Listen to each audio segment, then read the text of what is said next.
bonjour à tous. Je vous propose qu'on démarre tranquillement par une petite introduction. Merci à tous de vous être connectés ou d'être présents également sur place. Le reste, voilà, il y a encore des personnes qui viennent d'arriver, voilà, on laisse arriver tranquillement. Bienvenue pour cette réunion d'information sur les docteurs juniors. Merci à CPTS Valdière avec qui on organise cette réunion, mais merci à l'UPEC, Marion et Audrey, également à l'Université Paris-Saclay, à Perrine, à qui je vais en fait très rapidement laisser la parole pour présenter donc la première partie, une petite demi-heure sur l'information. On va revenir à tout balayer sur les docteurs santé, les modalités, soulever des questions du plus simple entre guillemets au plus technique. Et puis après, il y aura un temps d'échange où on vous laissera la parole. Et on arrivera sur une deuxième partie qui sera plus territoriale, où on invitera les professionnels de la CPTS Octave, d'accord, pour ma CPTS à rester pour échanger sur voilà, les éventuelles problématiques. D'ailleurs, faut que je passe la diapositive, comme ça vous verrez le sommaire. Hop. Éventuellement les questions, présentation de territoire, les problématiques, éventuellement programmer un temps de travail si besoin.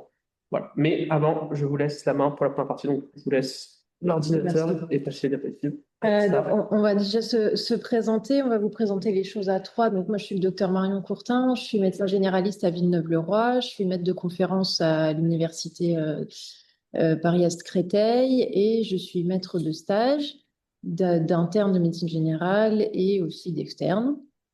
Je laisse mes collègues de présentation se présenter et puis après, on fera un petit tour de table pour savoir qui accueille déjà des internes parmi vous et qui envisage plutôt de le faire. Bonjour, donc je suis Perrine Lorraine, je suis chargée de mission territoriale pour l'Université Paris-Saclay. Je m'occupe donc notamment du recrutement des maîtres de stage et en l'occurrence des maîtres de stage docteurs juniors. Bonjour à tous. Alors moi je suis Audrey Huchard, donc homologue de Perrine Lorenz sur l'UPEC, pardon. Recrutement également de maîtres de stage de manière globale et docteur junior. Et en parallèle, j'ai la double casquette d'être coordinatrice de la CPTS du Valdière. Donc, on vous laisse vous présenter et nous dire si vous accueillez déjà des étudiants ou si vous envisagez d'accueillir des docteurs juniors. Bonjour Marion, bonjour tout le monde. Moi je m'appelle du coup Émilie Zard, je suis médecin généraliste, je suis maître de stage depuis 2016 et j'envisage effectivement d'accueillir des docteurs juniors ayant déjà du coup là aujourd'hui un interne de niveau 1, un interne de niveau 2.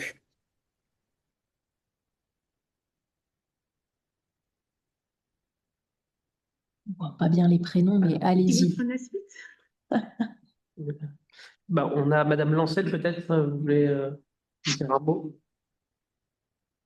Oui, bonjour. Donc, Nadine Lancel, je suis chef de projet en charge des ressources humaines en santé à la délégation départementale du Val-de-Marne, donc dans le département de Monsieur Gardin et Monsieur Bray. J'ai eu le plaisir d'échanger avec certains parmi vous récemment autour de cette thématique des docteurs juniors. Et puis, avec l'accord de Monsieur Sedbon, j'ai relayé votre invitation pour cette rencontre aujourd'hui, ce temps de présentation à l'ensemble des CPTS du département. Donc, je ne sais pas si vous avez eu des retours.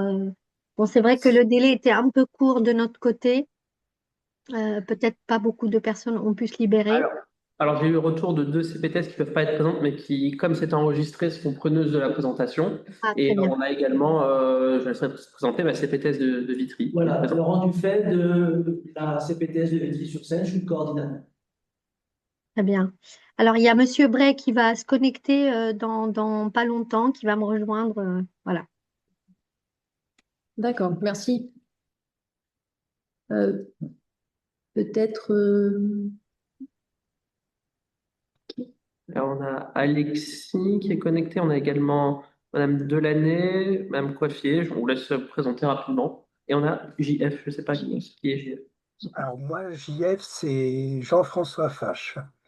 Et je suis médecin à Quincy-sous-Sénart et j'envisage peut-être de prendre des docteurs juniors. Donc j'assiste à la réunion pour voir. Très bien. Très bien, merci. Moi, docteur Catherine Coiffier, du coup, je suis pédiatre spécialisée dans le polyhandicap. Depuis un moment, je suis intéressée pour accueillir des docteurs juniors. Au niveau du CESAP, on a une trentaine d'établissements et je pense qu'on pourrait voilà, accueillir des nouveaux docteurs juniors. Et du coup, bah, je viens voir un petit peu comment ça se présente et éventuellement les formations à faire pour pouvoir les accueillir. Mhm.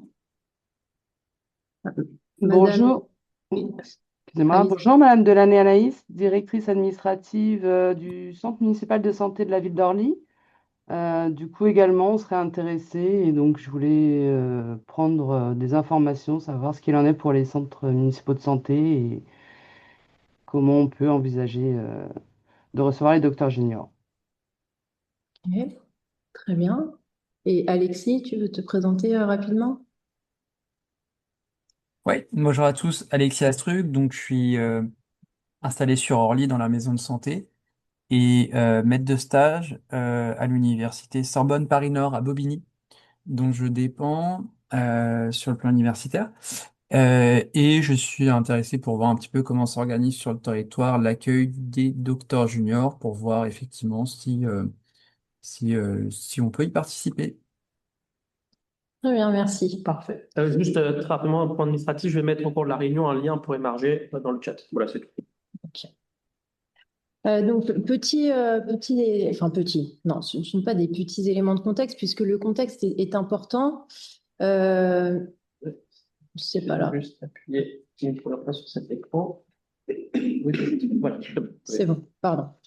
Donc voilà comment est constitué actuellement, comment se déroule actuellement le DES de médecine générale. Petit historique, le DES de médecine générale a commencé en 2004. Puis en 2017, il a suivi la réforme globale du DES de toutes les spécialités avec une phase socle, une phase d'approfondissement. Et pour la médecine générale, il n'y avait pas la phase de consolidation. Donc, depuis la cohorte d'interne de 2023, il y a maintenant la phase de consolidation. Donc, c'est cette phase qui va nous intéresser, puisque c'est pendant cette phase-là que les internes ne sont plus internes, mais docteurs juniors. Pendant la phase socle, tous les internes passent aux urgences et en stage de niveau 1, donc chez un médecin généraliste, où ils vont d'abord observer ce qui se passe, essayer de décortiquer les consultations, le raisonnement clinique, etc. Puis petit à petit être mis progressivement en autonomie. Pendant la phase d'approfondissement, qui dure 2 ans, les internes vont d'abord, la première année, faire des stages santé de l'enfant et de la femme et un stage de médecine polyvalente, donc une année très hospitalière. Puis, la deuxième année de la phase d'approfondissement, ils vont pouvoir faire leur stage de niveau 2, donc chez le médecin généraliste, beaucoup plus en autonomie. Il y a quand même une phase au début, voilà, on ne les met pas tout de suite en autonomie, il faut quand même qu'ils s'habituent au fonctionnement, au logiciel, etc. Et puis que le maître de stage soit sûr qu'il peut être en autonomie. Et ils peuvent faire un stage libre pour leur autre semestre. Stage libre qui peut être un stage ambulatoire également. Et puis la phase de consolidation, donc là c'est un stage de médecine générale ambulatoire qui va durer 2 fois 6 mois, reconduit de façon tacite si au bout des 6 mois tout va bien et que tout le monde s'entend, on va dire. Ce qui fait que vous voyez que avant la cohorte 2023, les internes passaient 1 an sur 3 ans en médecine générale en ambulatoire. Quand là, maintenant, avec leur DES en 4 ans, ils vont passer la moitié de leur DES en médecine ambulatoire. Ce qui, bien sûr, d'un point de vue pédagogique, est tout à fait satisfaisant pour leur permettre d'exercer pleinement en ambulatoire et notamment de s'installer. Puisqu'on le sait, les internes ayant fini leur 3e année, souvent ils ont besoin de remplacer, ils le disent eux-mêmes, de remplacer pour se faire encore plus la main, pour être encore plus sûrs d'eux, dans à la fois le suivi des patients au long cours, à la fois les démarches, on va dire, administratives, à la fois la coordination avec un réseau qu'ils comprennent de plus en plus au fil des mois. Donc vraiment une phase de consolidation attendue à la fois par les enseignants, les maîtres de stage, les territoires et les étudiants.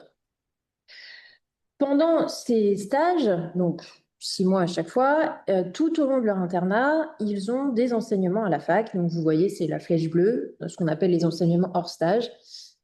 Donc il y a des groupes tutorat pour vraiment échanger sur ce qu'ils ont vécu en stage, avoir une réflexivité sur ce qu'ils font, sur ce qu'ils font pas, pourquoi ils le font, pourquoi ils ne le font pas. On leur demande des traces écrites, donc c'est leur portfolio, c'est-à-dire qu'ils ont à rédiger des situations qu'ils ont vécues, des situations de soins avec des vrais patients, et à finalement à aller réfléchir à ce qu'ils ont fait, à se poser des questions ciblées, à trouver des éléments de réponse dans la littérature qui correspond aux soins primaires, et à ressortir avec des apprentissages contextualisés qui permettent d'acquérir les compétences qu'on leur demande ensuite. Et bien sûr, ils ont aussi leurs tests d'exercice à réaliser et à soutenir. Donc le docteur junior est docteur junior, donc il doit être thésé. Alors, bon, ça c'est dans la théorie. Dans la pratique, rappelons que les promotions d'internes en médecine générale sont, par exemple, à l'UPEC, et peut-être Perrine, tu pourras nous dire pour Saclay et Alexis pour Sorbonne. À l'UPEC, c'est 80 étudiants, 80, 90, ça dépend. On pense que bientôt ce sera 100. Là, on se prépare pour la rentrée prochaine à 100 étudiants. Donc, bien sûr, là, on entrevoit que passer sa thèse, qu'il y ait 80 étudiants qui passent leur thèse là en octobre, ça va sûrement être un peu compliqué. Donc, pendant les 3 ans à venir, il y a une dérogation qui permet qu'ils passent leur thèse pendant la phase de consolidation. Donc, cette phase de consolidation, elle va avoir pour objectif de professionnaliser les étudiants, de consolider leurs compétences, comme je le disais tout à l'heure, dans l'approche globale, dans la coordination des soins, dans le professionnalisme également, tout ce qui est utilisation d'outils numériques, vous voyez le numérique en santé, le travail en équipe, et puis la gestion, les modalités d'installation, la gestion d'un cabinet, d'une structure d'exercice coordonné, tout ça, c'est des fils conducteurs que nous, enseignants, on va garder en tête pour les aider à réfléchir à tout ça tout au long de cette 4e année. Perrine, je te laisse continuer. Oui, merci. Donc du coup, quelques caractéristiques, quelques généralités sur ce terrain de stage du docteur junior. Donc d'abord, ce sera un terrain de stage évidemment qui sera agréé à titre principal en médecine générale. Il devra comporter une rétroaction pédagogique par le MSU. MSU qui sera formé et agréé pour cette phase de consolidation du DES. On va revenir un petit peu plus tard sur cette présentation sur la formation nécessaire pour les MSU qui encadreront des docteurs juniors. Il faut savoir qu'il n'y a pas d'obligation à réaliser ce stage en zone sous-dense, mais qu'il y aura une indemnisation supplémentaire à la fois pour le docteur junior, à la fois pour le maître de stage, qui sera installé sur une zone sous-dense et qui accueillera un défi. Le nombre d'actes journaliers du docteur junior, il devrait être limité à 25 actes maximum. Le bureau qui accueillera le docteur junior devra permettre un exercice dans des conditions adaptées en termes de matériel, de logiciel métier, de secrétariat. En somme, le docteur junior qui sera accueilli dans une structure devra bénéficier des mêmes conditions d'exercice que tout médecin exerçant dans cette structure-là. Le docteur junior devra être installé dans une structure dans laquelle il y aura au moins un médecin thésé qui exercera dans les mêmes locaux. Le MSU peut, lui, être à une distance raisonnable. On peut être MSU et vouloir superviser un docteur junior, mais ne pas avoir de local disponible, soit dans son cabinet, mais par contre, faire accueillir le docteur junior dans un local adjacent. Toutefois, il faut que ce local adjacent, il ait un médecin thésé qui exerce en son sein. Voilà. Ça, c'est important à savoir. Et puis, important à savoir aussi, le docteur junior ne peut pas exercer comme remplaçant dans le lieu où il va être accueilli en stage. Merci. Sur le déroulement hebdomadaire de ce stage du docteur junior, donc il va être réparti en 5 journées hebdo, dont 4 en stage et 1 hors stage, avec un découpage en demi-journée qui sera possible. Et donc, parmi les 4 journées de stage, il y en a 3 au minimum qui devront être passées en médecine générale, donc avec une file active de patients et un temps de supervision. La supervision, elle ne sera pas forcément sur l'ensemble des dossiers, comme c'est le cas, par exemple, pour les SN1 ou les SN2. Ça peut être simplement sur les dossiers qui ont pu poser problème au docteur junior. Après, adapter aussi au cours du stage du docteur junior. Évidemment, les premiers jours, il y aura une supervision qui va se faire a priori sur l'ensemble des dossiers et le temps de se mettre en confiance aussi mutuellement entre le MSU et le docteur junior. Et puis petit à petit, ça pourrait être une supervision qui sera un temps de supervision qui sera posé, mais qui sera pas forcément sur l'ensemble des patients vus. Sur cette journée, cette 4e journée qui peut être réalisée en dehors du cabinet. Donc, c'est la fameuse 4e journée du docteur junior dont on entend beaucoup parler en ce moment, qui peut s'appeler aussi journée territoriale. Donc, cette journée, elle sera définie en amont dans la maquette. Ça peut pas être une improvisation au cours du stage. Il faut vraiment qu'au moment du choix du docteur junior, au moment où il va choisir son terrain de stage, on sache si le terrain de stage va être composé de 4 jours en cabinet ou de 3 jours en cabinet, plus d'une journée territoriale, et que cette journée territoriale soit décrite précisément. Donc cette journée territoriale, ça peut être soit une journée avec une activité de soins dans une structure de soins, donc par exemple une PMI, un EHPAD ou une autre structure qui fait du soin, ce qui nécessitera évidemment un MSU superviseur pour le docteur junior. Donc ça peut être soit un MSU de cette structure de soins qui accueillera, soit le MSU habituel qui pourra aussi superviser sur cette 4e journée. Après, ça pose la question, voilà, est-ce qu'un MSU issu d'un cabinet qui travaille pas forcément en lien avec la PMI ou les l'EHPAD d'à côté voudra superviser sur une structure qu'il connaît pas et sur des patients qu'il connaît pas. Et donc, effectivement, s'il y a des MSU qui peuvent superviser au sein de la structure, c'est quand même favorable pour tout le monde. Ou alors, cette journée territoriale, elle peut aussi se faire dans une structure de coordination, donc une CPTS ou un DAC par exemple, où là, il y aura donc pas de soins, ce sera vraiment de la gestion de projet et de la coordination, ce qui nécessitera quand même un référent identifié au sein de la structure, donc pas forcément, enfin pas nécessairement un médecin, ça pourrait être un coordinateur ou un chargé de mission, mais il faudra quand même quelqu'un qui puisse accompagner le docteur junior dans ses missions et auquel il puisse se référer. La journée universitaire, donc la 5e journée, elle va être répartie en une demi-journée d'enseignement et une demi-journée en autonomie. Et donc les heures de stage et les heures d'enseignement, au total sur la semaine, ne devront pas dépasser 48 heures par semaine. Voilà. Et puis le début du stage, ce sera le 2 novembre 2026. Je ne sais pas trop pourquoi je l'ai mis à cet endroit-là, mais voilà, ça débutera le 2 novembre 2026. Je veux bien la slide suivante, s'il vous plaît. Merci. Donc la rémunération du maître de stage du docteur junior. On vous a mis un petit schéma de la facturation de l'activité pour bien comprendre cette histoire de ticket modérateur. Mais en somme, ce qu'il faut retenir pour donc vous, les maîtres de stage qui accueilleraient des docteurs juniors, c'est que d'abord, vous allez percevoir les honoraires pédagogiques qui sont fixés à 600 € bruts par mois et par étudiant.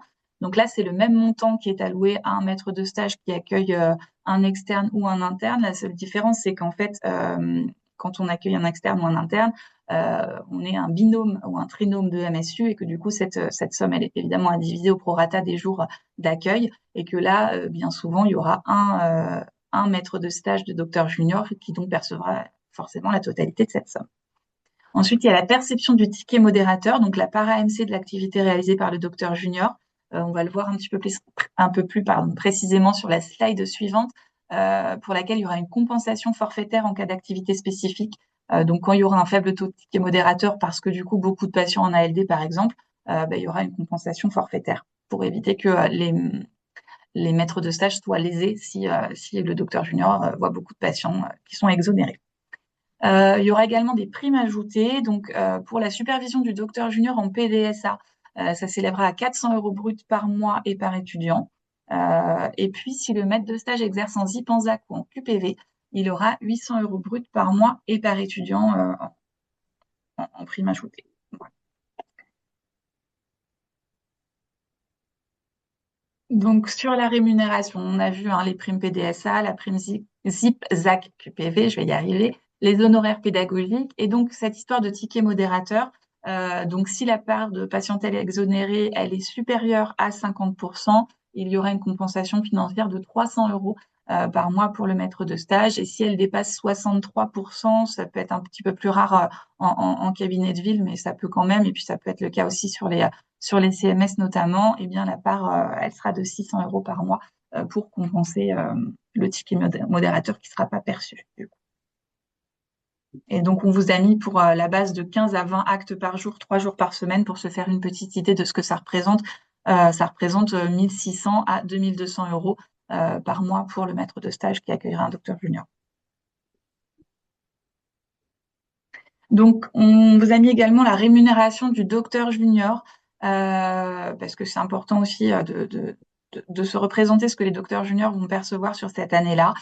Donc, ils auront un salaire fixe brut de 2374 euros par mois, avec une prime d'autonomie supervisée de 416 euros par mois.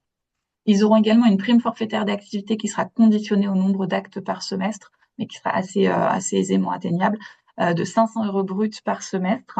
Ils auront également une prime forfaitaire pour les docteurs juniors qui seront affectés en ZIP.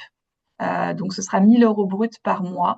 C'est important que vous le sachiez, c'est pas forcément le seul critère de choix de stage, de choix de localisation de terrain de stage pour les docteurs juniors, mais en tout cas, sachez que pour ceux qui seront affectés en ZIP, il y aura une prime complémentaire.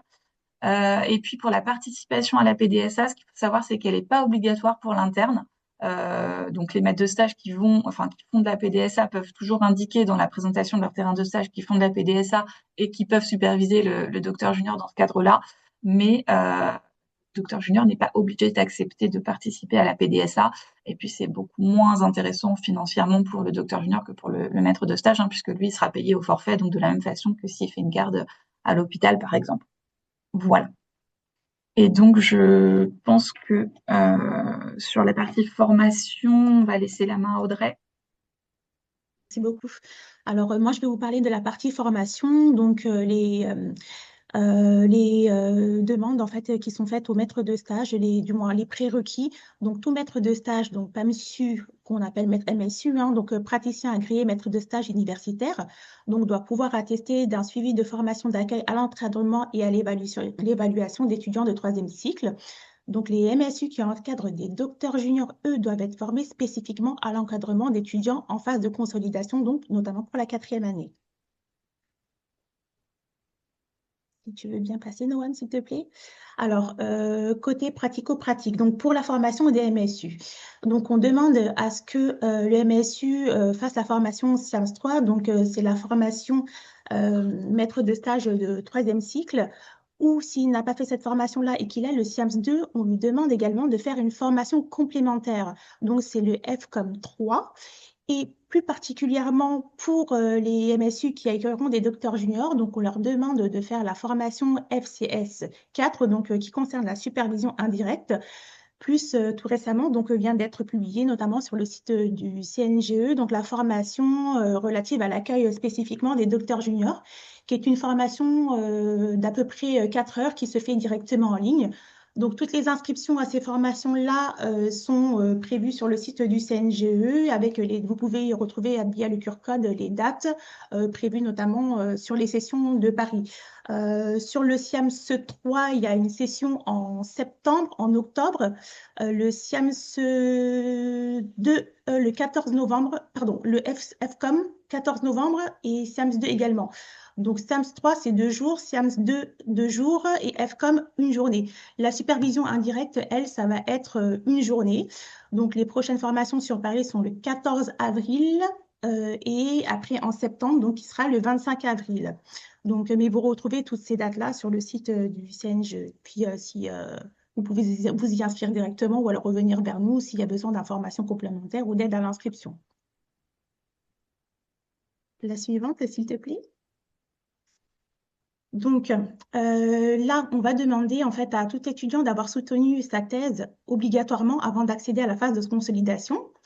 Une dérogation permet aux 3 premières promotions des docteurs juniors donc, de soutenir leur thèse au cours de leur phase de consolidation.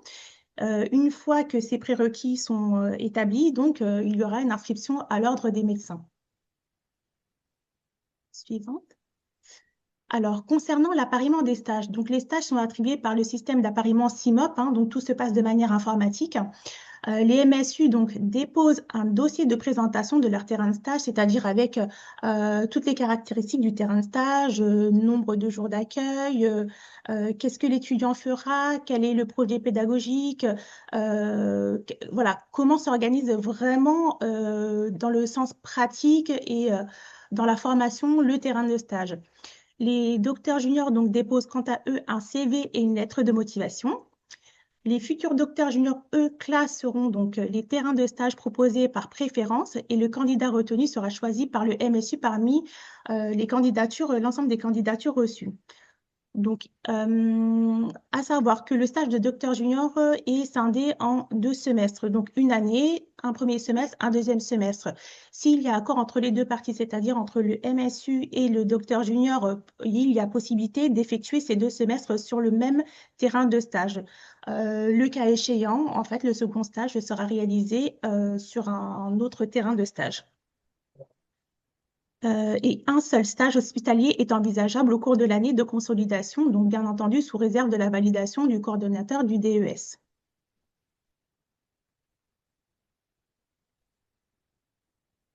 Alors maintenant, chaque MSU est libre de se rattacher à la faculté de son choix. La seule chose qu'il faut faire quand même attention et que je tiens à préciser, c'est qu'un MSU ne peut pas être rattaché à 2 facultés différentes.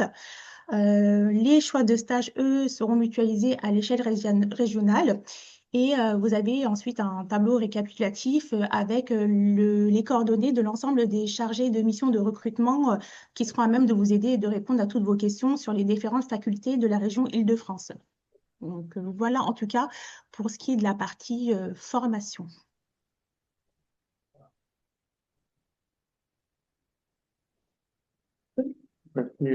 Tiens, il est 18h00, on ne peut pas faire mieux. Pour la première partie, on avait dit une demi-heure. C'est vraiment parfait. Si vous avez des questions par rapport à des points sur la présentation. Moi, j'ai une Moi, question. j'aurais une question. L'histoire de ne pas pouvoir être remplaçant, il ne peut pas remplacer aucun des médecins du cabinet médical dans lequel le MSU travaille, ou c'est que le MSU qui ne peut pas être remplacé? Non, c'est dans le cabinet où il est en stage. Ça, c'est valable déjà pour les internes en SN2. Mhm. Pendant leur 3e année d'internat, quand ils font leur stage ambulatoire, c'est déjà, voilà, c'est déjà un élément qui est fixé. Ils ne peuvent pas remplacer là où ils sont en stage. D'accord. Alors, autre question aussi, quand ils vont travailler dans des EHPAD, il faut que le MSU soit présent dans l'EHPAD ou pas? Non, pas nécessairement. S'il y a un médecin sur la structure, Donc, s'il n'y a pas ça de, peut non, être mais un s'il n'y a autre pas de médecin qui le médecin, supervise. parce que dans Non, les EHPAD, il n'y a pas forcément un médecin. Oui. S'il travaille et qu'il n'y a pas de médecin dans la structure, il ne peut pas travailler. bah, Oui, pas s'il n'y a pas de médecin sur place. Pardon, Marion, je te laisse la main. pardon. Oui, oui.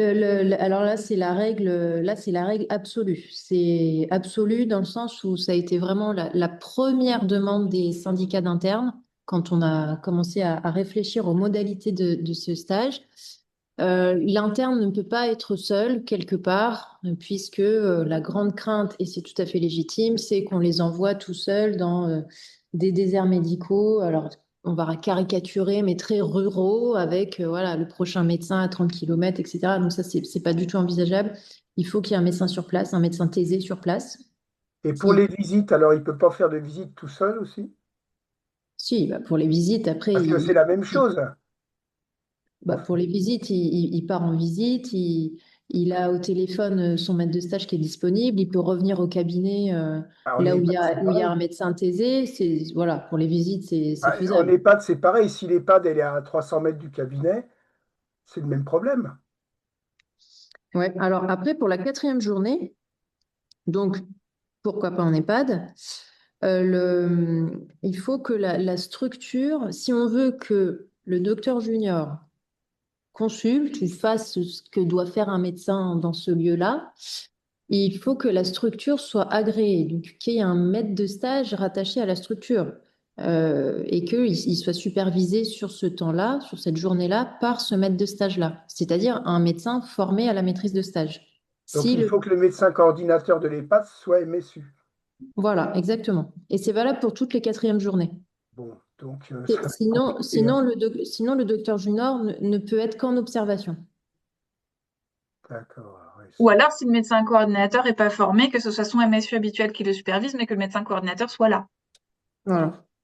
Mhm. éventuellement. Donc moi, par exemple, si je reprends l'exemple là, de mon centre de jeunes polyhandicapés, je peux accueillir le docteur junior sur une 4e journée, être médecin référent et travailler en relation avec le maître de stage MSU du jeune qu'on accueille, si j'ai bien compris. C'est une possibilité, mais comme le disait Perrine, je crois, ça paraît un peu, on marche un peu sur un fil parce que le maître de stage ne connaît pas vraiment le fonctionnement de ta structure, par exemple. Donc ça paraît un peu être sur un fil. Mais quand tu parlais de l'EHPAD tout à l'heure, il y avait un médecin référent et du coup, le médecin, en l'occasion, moi, sur le centre polyhandicapé, je fais office de médecin référent, Parce mais que le docteur junior venant sur sa 4e journée, il a un maître de stage par ailleurs, L'idéal rattaché serait à que une vous soyez, MSU. l'idéal serait que vous soyez formé, vous, à la maîtrise de stage, du coup. Ouais, ok, c'est pas l'histoire de la supervision, du coup. Bah, disons qu'un maître de stage qui connaît pas votre structure, il va pas accepter de superviser à distance sur des patients qu'il connaît pas. Ok, Ce qui c'est semble mieux. assez logique, ouais. Ok, donc il vaut mieux se former maître de stage. Idéalement, oui. Deux questions, s'il vous plaît. La première, c'est peut-être bête comme question, mais un maître de stage, un MSU, il accueille un docteur junior Oui, et uniquement un seul. oui. OK. Et la deuxième question, c'est quand un docteur junior intègre un centre municipal de santé, est-ce que sa 4e journée, il peut la faire dans le centre municipal de santé?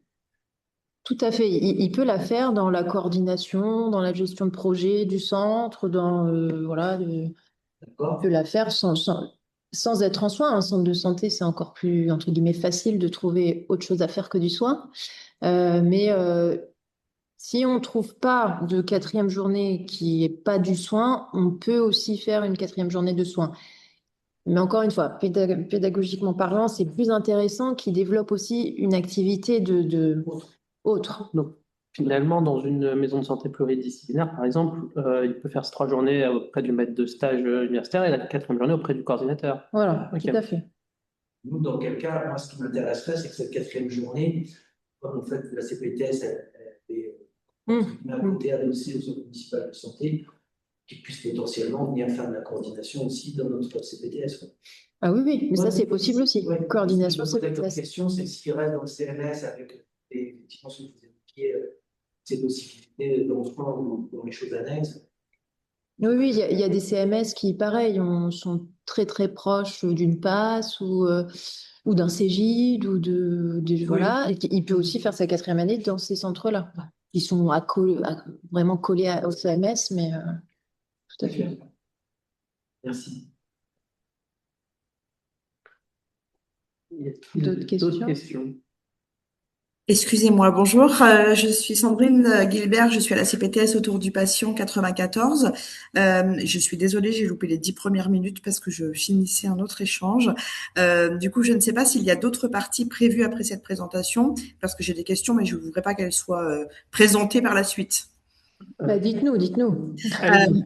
Bon, moi, comment? Allez-y, mais vas-y, en fait, toi. Donc moi j'avais plusieurs questions, j'avais pu échanger avec Madame Lancel par téléphone. Moi j'avais assisté à une première réunion concernant les docteurs juniors. Depuis j'avais pas réellement eu de retour. Aujourd'hui moi je rencontre des difficultés si j'ose dire parce que je n'ai pas d'informations, c'est-à-dire que moi je ne sais pas quels sont les médecins qui ont cette formation sur mon territoire. Je ne connais pas non plus les besoins d'accueil sur mon territoire. Globalement je ne sais pas comment aider à la mise en place de cette réforme et je suis preneuse d'informations là-dessus. Moi, j'ai aussi une question concernant les docteurs juniors qui ne seront pas thésés.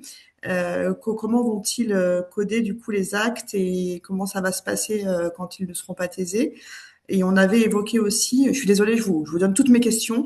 On avait évoqué aussi le fait que les docteurs juniors pouvaient avoir une patientèle comme médecin traitant référent. Je ne sais pas si c'est toujours le cas depuis la dernière réunion. Et si c'est le cas, que se passe-t-il à la fin du stage du docteur junior, même si on peut penser qu'un autre prendra sa place, mais dans le doute, que se passe-t-il dans ce cas-là? Je, je réponds, Audrey et Perrine, ou vous voulez commencer une réponse? Non, vas-y, on complétera si. Ok. Alors, pour déclarer un patient en médecin traitant, en fait, il pourra le faire, mais ce sera pas son nom qui sera médecin traitant, ce sera celle de son maître de stage. Effectivement, un docteur junior s'en va. L'idéal, c'est qu'un autre docteur junior arrive ou qu'il s'installe là où il a fait son année. Voilà. Pour la deuxième question sur les cotations. Alors, le docteur junior aura une carte CPS spécifique qui permettra un tiers payant de la part obligatoire automatique. Et donc, il pourra coter les actes de la médecine générale avec ce tiers payant automatique qui se fera. Ce qui permettra finalement à la Sécu de voir le flux réalisé par le docteur junior, puisque si la part complémentaire n'atteint pas les 1200 € par mois, la Sécu amène au maître de stage la partie manquante. Vous me suivez ou pas? Ça va? Oui, ça veut dire que le maître de stage, il a touché au moins 1 800 € par mois. Voilà, c'est ça. 1200 plus 600. Exactement. Les 1200, au départ, ça devait pas être comme ça. Ça devait être un forfait de 1200 € qui arrivait pour financer en fait le logiciel, la location de la salle, voilà, tout ce dont on a besoin pour consulter au quotidien. Donc voilà, donc ce plancher de 1200 €, finalement, il sert à ça. Donc il n'est pas censé rester dans les poches du maître de stage, il est censé être utilisé pour le cadre d'exercice du docteur junior. Et la première question, ah oui, alors, comment savoir qui est maître de stage sur votre territoire? Bah, c'est peut-être un sondage ou je sais pas. Après, si la question c'est comment les motiver, c'est peut-être ça la question J'ai peut-être juste sous-jacente. un tout petit élément pour. On s'est posé la même question, Sandrine, nous, notamment pour Ah ouais. organiser cet échange. Il y a ceux qu'on connaît, entre guillemets, naturellement, et puis il y a ceux que l'on ne connaît pas. Effectivement, j'avais échangé avec Madame Lancel qui me disait qu'il y avait la problématique des données, on n'avait pas forcément toujours l'accord, etc. Donc, on peut se rapprocher des facultés qui font le relais directement, sinon auprès de leur maître de stage. Et sinon, nous, on a fait directement un mail à l'ensemble des médecins généralistes de notre territoire, parce qu'on a un listing qui est normalement quasi complet, et en leur disant, bah, voilà, si vous êtes maître de stage, contactez-nous. Et voilà, on compte sur eux pour nous contacter. Les contacter, on peut le faire. Après, moi aujourd'hui, j'ai 62 ou 64 médecins généralistes sur mon territoire. Si tu veux, c'est pas tant ça le sujet. L'idée, c'est pour leur dire quoi ensuite. Parce que moi, quand j'avais fait la réunion la première fois, globalement, on m'avait expliqué que sur mon territoire, c'était pas très difficile. C'est un territoire qui plaît plutôt aux étudiants et qu'on n'aura pas de difficultés, qu'on a des maîtres de stage, qu'on aura des étudiants. Moi, ma question, c'est en tant que CPTS aujourd'hui, qu'est-ce que vous attendez de moi? Comment je peux vous aider? Qu'est-ce que vous voulez que je fasse? C'est plutôt ça, en fait, le sujet, parce que contacter les médecins généralistes pour leur dire est-ce que vous êtes maître de stage? Très bien. Et ensuite, quoi? Et ensuite, je leur dis quoi? Là, l'élément que nous, on s'est posé la question aussi, nous, c'est vraiment, dans un premier temps, de l'information, essayer de mettre tout le monde en relais. On voit qu'il n'y a pas qu'une seule faculté, il y en a plusieurs. Donc voilà, nous, ça a été vraiment cette question-là. Et je crois que ce qu'on attendait, c'était essayer de lever d'éventuelles barrières. C'est vraiment ça, notre rôle à nous. Après, s'il n'y a pas de difficulté, bah, on n'intervient pas. Enfin, tant mieux, tout se passe bien, on n'intervient pas. Voilà, nous, c'était à ce niveau-là. Peut-être vous avez d'autres éléments aussi. Alors, plusieurs éléments. En ce qui concerne, s'il y a suffisamment de maîtres de stage, il n'y a pas de problème. C'est sur la CPTS ou les CPTS ici présentes de développer et d'inciter les généralistes à devenir, à prendre des docteurs juniors. L'autre élément, c'est concernant la journée en extérieur et les structures qui sont sur notre territoire, les inciter à accueillir et à définir un projet pour ces docteurs juniors, leur permettant ainsi de découvrir des activités qui se pratiquent en ville avec un regard de ville et dans des structures qui ne sont pas des structures purement hospitalières. Je pense simplement, là je vous en cite deux, ça peut être travaillé tout simplement dans une CPTS, parce que ça fait partie des actions que ces jeunes médecins vont pouvoir engager vis-à-vis de leurs collègues, et ça peut leur montrer qu'il y a des actions de santé publique, des actions de coordination qu'on peut faire. Ça peut être des actions qui sont dans des structures telles que des actions de handicap, polyhandicap, des IME ou des structures telles qui s'occupent de l'addiction, qui s'occupent soit de la périnatalité, soit qui vont s'occuper du diabète et autres. Ces structures n'ont pas obligatoirement de maître de stage dédié. Est-ce que c'est important de les coupler effectivement avec un maître de stage installé? Là, à ce moment-là, je pense qu'il y a une réflexion à avoir et je pense que c'est quelque chose qui peut être intéressant si il y a des médecins, des docteurs juniors qui ont une appétence particulière ou des objectifs de réalisation tout en continuant la médecine générale, d'avoir une spécificité ou une sensibilité pour un domaine ou autre. Voilà. Est-ce que je me permets juste, je m'excuse, j'ai besoin de reposer une question concernant docteur junior et les gardes et autres. Effectivement, le docteur junior ne peut pas, je repose la question précisément, j'espère qu'elle n'a pas été posée, le docteur junior ne peut pas remplacer son maître de stage si par hasard il est inscrit au SAMI ou dans les gardes, mais rien ne l'empêche, c'est la question que je pose, de remplacer son collègue à côté qui est lui aussi inscrit. C'est-à-dire que pendant la durée de ce stage de docteur junior, rien n'empêche, point d'interrogation, le docteur junior d'exercer des fonctions de remplaçant. Oui, à côté. À côté, mais que ça ne soit pas le même numéro RPPS du médecin. S'ils font une garde au sein de leur stage, bon, en vrai, ils seront beaucoup moins rémunérés que s'ils font une garde pas au sein de leur stage. Donc, on pense que peut-être ils vont en faire un petit peu, 1 ou 2 par semestre, mettons, mais que sûrement, ils vont prendre aussi des gardes en tant que remplaçants et avoir une activité libérale, finalement. Et seul point, et ça, j'insiste énormément, toujours faire attention que le docteur junior qui fait une garde, s'il fait une garde de 24 heures, il ne fait pas de stage le lendemain matin. Bon, c'est plutôt, il prend une garde qui, le lendemain, ne tombe pas sur un jour de stage. Voilà, non, mais il ne fait pas, tu le prends dans le sens, il se met d'accord, mais c'est un point très important et il faut le respecter. Alors, juste pour revenir donc, sur la 4e journée, les textes disent de ça actuellement. Hein, si on veut que le docteur junior consulte pendant cette 4e journée, si c'est une 4e journée de soins, il faut que le maître de stage de cette 4e journée soit maître de stage. Il faut que le médecin soit maître de stage formé. S'il n'y a pas de maître de stage, il pourra que faire de l'observation. Alors voilà, il peut y avoir des endroits où c'est pas très grave et puis où la formation du maître de stage peut venir au fur et à mesure. Voilà, on n'est pas. Et puis, alors, vous disiez, je vois pas d'ici, mais Sandrine, vous disiez qu'est-ce qu'on peut faire?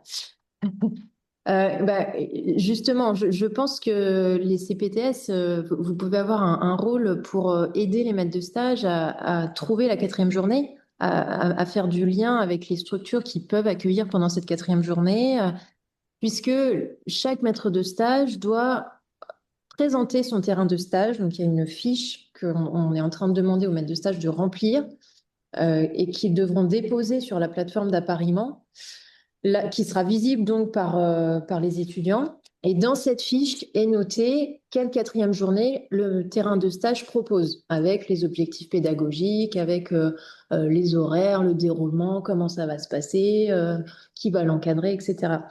Donc c'est peut-être voilà comme c'est très territorial comme mise en place, c'est peut-être ça que vous pouvez faire en tant que CPTS. Question, imaginons que cette 4e journée, on a un gros besoin de trouver des médecins pour faire des soins non programmés.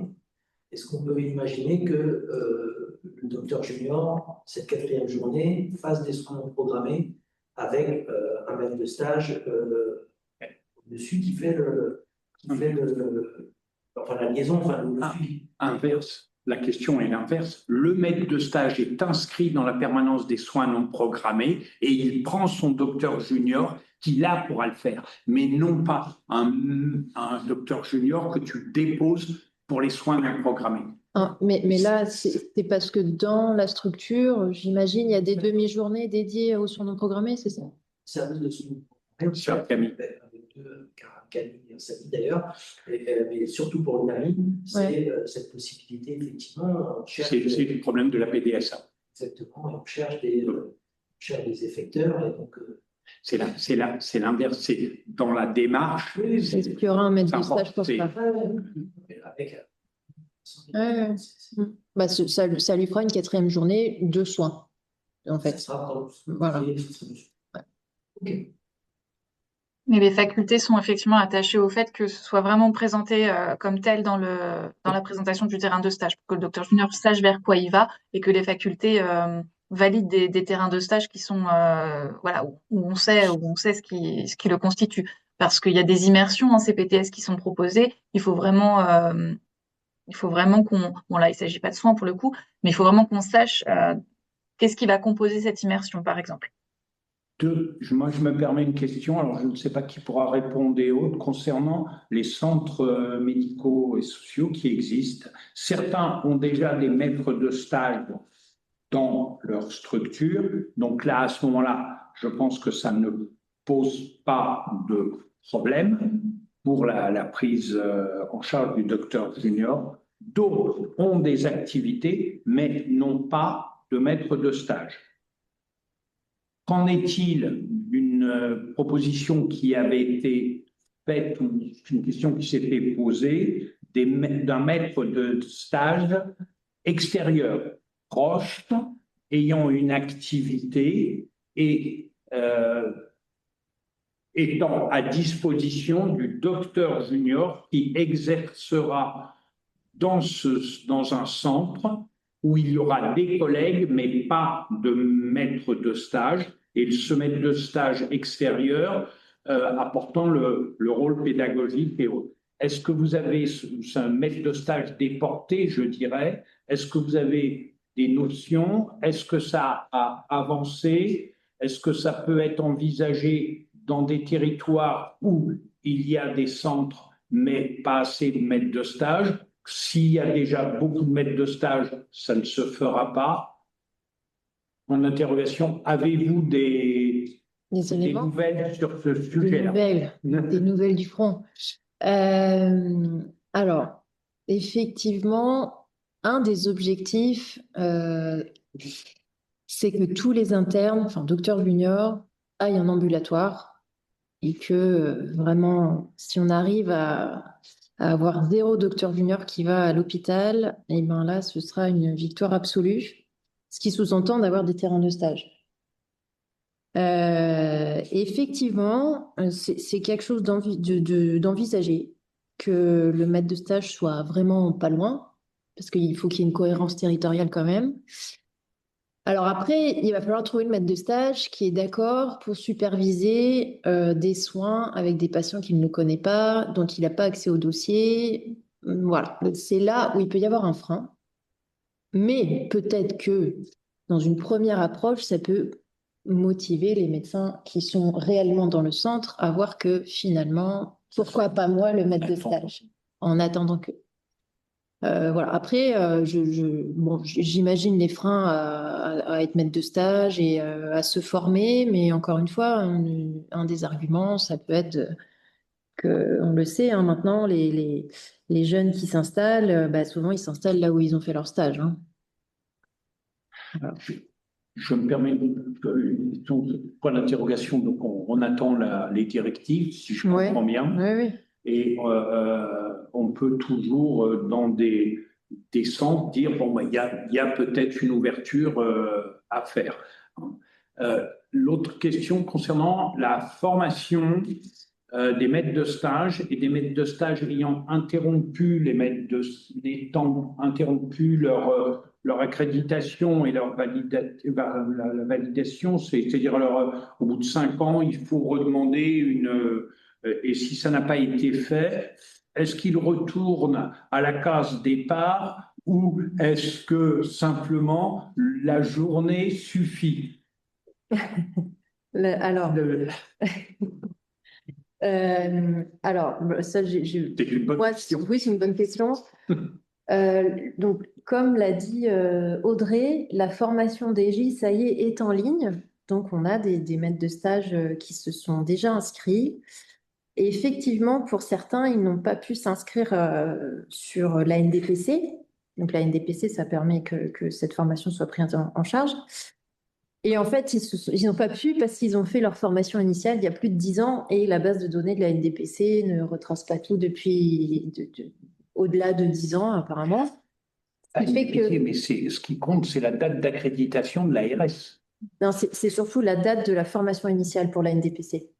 Ce qui fait qu'on retrouve son attestation de formation initiale, on demande une dérogation à la NDPC et ça passe.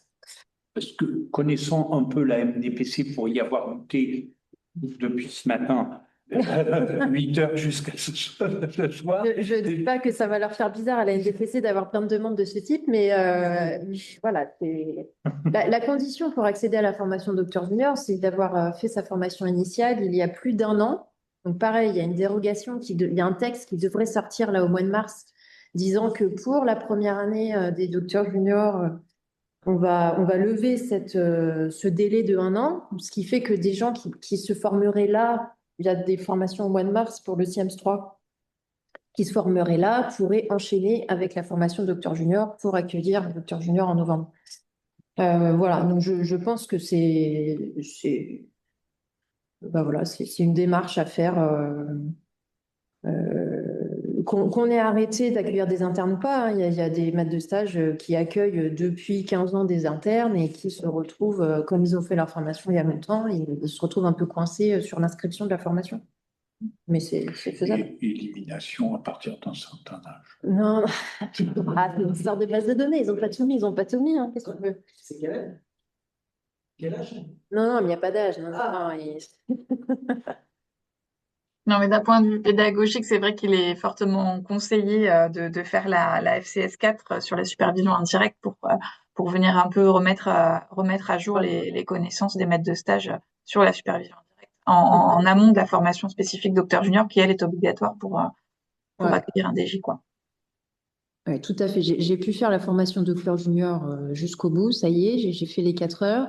Effectivement, il parle beaucoup de supervision indirecte, forcément, et forcément, comment dire, c'est superficiel dans un sens, et donc il recommande vivement de faire la formation supervision indirecte, qui est un jour dédié à ça. Ce sera très intéressant pour qu'on encadre les docteurs juniors, ça c'est sûr.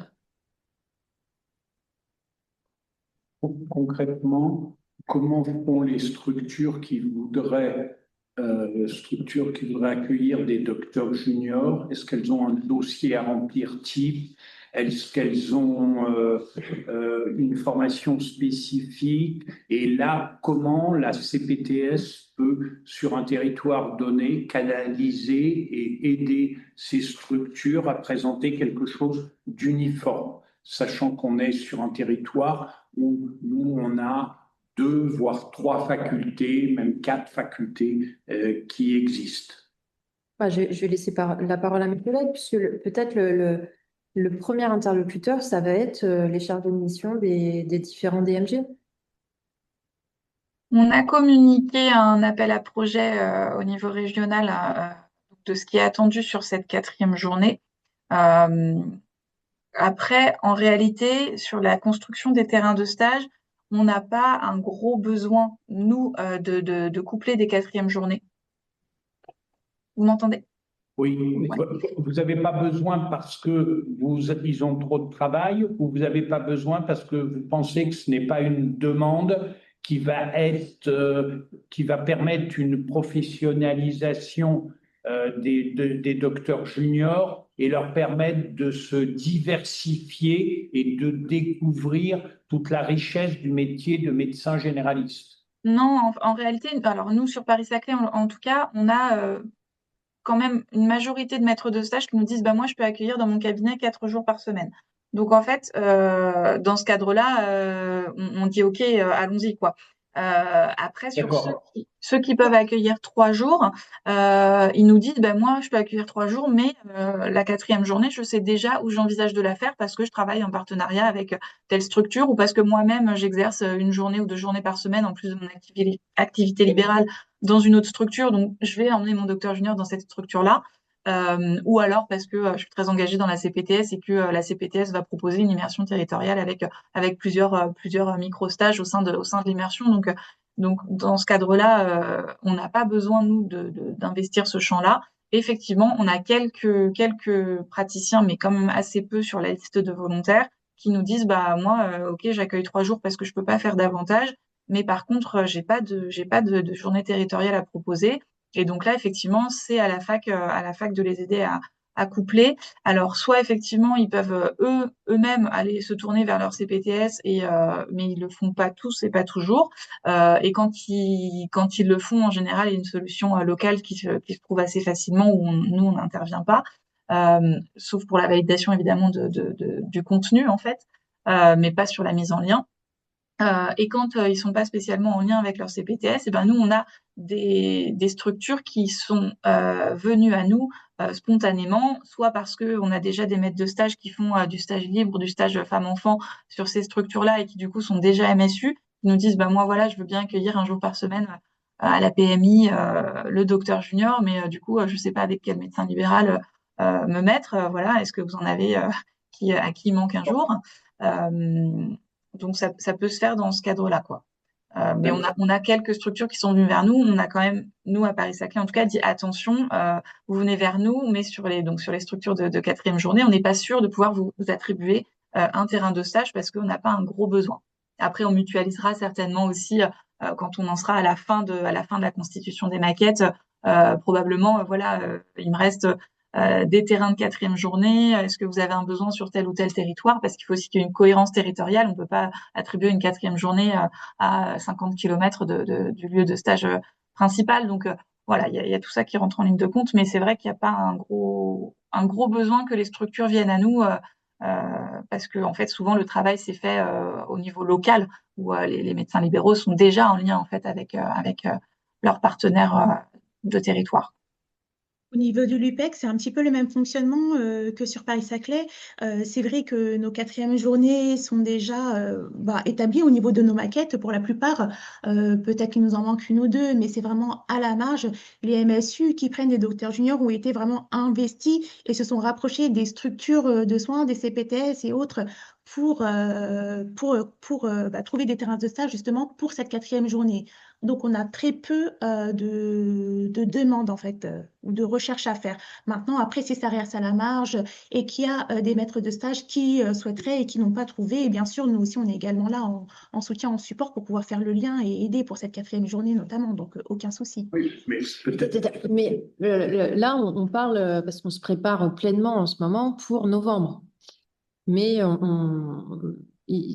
il faut rester motivé pour les semestres à venir, puisqu'on va avoir des étudiants qui sont ce qu'on appelle décalés. Pendant leur internat, ils ont été en arrêt, ils ont été en congé maternité, paternité, ils n'ont pas pu valider un semestre, donc ils sont décalés de 6 mois. Ce qui fait qu'ils vont rentrer, ils vont devenir docteurs juniors en mai 2027. Donc on va continuer On va pas terminer là le recrutement des terrains de stage. Non, on va continuer à créer des terrains de stage, des quatrièmes journées. Donc voilà, là, je vois des gens motivés ici autour de la table. Donc, il faut garder cette dynamique-là.